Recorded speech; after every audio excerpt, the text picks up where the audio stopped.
square meter space which is constantly raining. The idea came about from an idea of exploring people and people's behaviour in different environments. We've done some different work before exploring behaviour, one of which was a piece called Audience, which we did a couple of years ago. There's all these little mirrors on the floor, and as people walked in, all the mirrors look at you and follow you. And the exciting part of that is that we created this thing, and the people's reaction and people's behaviour, like when they were looking at it, was fascinating. It was much more than we could ever imagine, and it kind of gave the piece a different kind of life. So with Rain Room, we kind of did the same, but kind of in a bigger scale. We wanted to create a piece purely about how people might behave inside this, and that's what we're kind of doing now.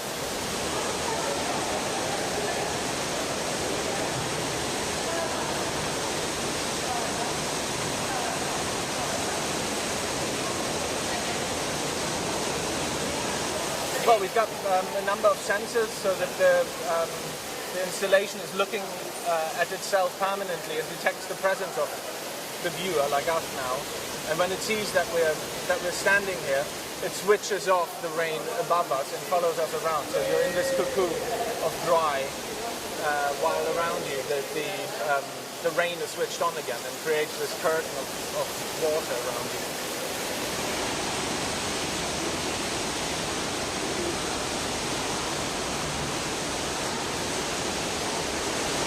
All our works, they're usually experiments, so we put them out there for people to experience, and then we always get a lot of reactions that we never anticipated in the first place.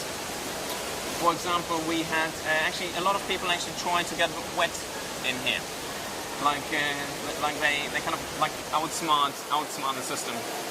So that's something we never thought would happen. We thought people would be much more scared to get into it,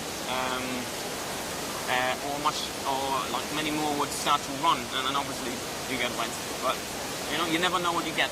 It's like we put these things out, and then see what people do with it, rather than us kind of forcing a certain way of people how they have to behave.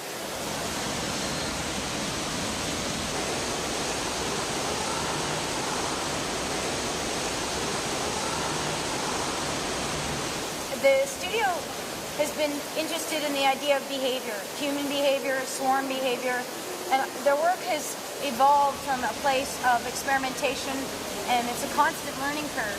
But the role of the controller and the performer, and the idea, is it design, is it performance, is it performative architecture, is it art, is it sculpture?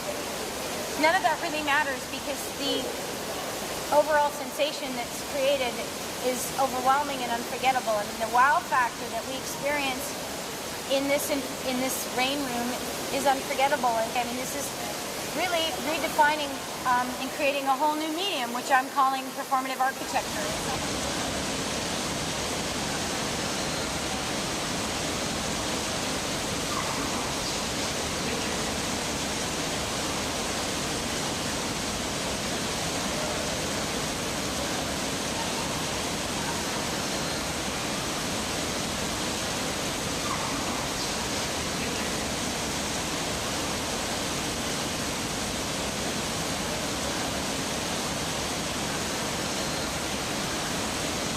It's such an immersive piece because it's so sort of sensory. The noise of it and the watching people interact with it as well is fantastic.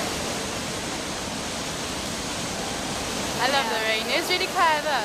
The lighting, the sound, it all makes it. It's really, really nice. Really enjoyed it. I don't know, it's just bizarre. It's like controlling the weather a little bit.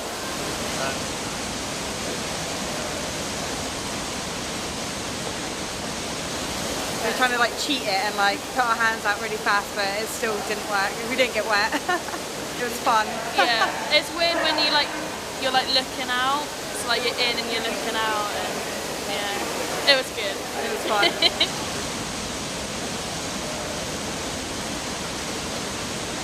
We liked it. It was really cool. We ran and we got a little bit wet. You have to walk quite slowly. You have to walk slowly, but if you run, you'll get soaked. If you run, you get soaked. But we came out dry. Yeah, we are pretty dry, so It's a bit dry. oh yeah, my arms Mostly are a bit dry. wet.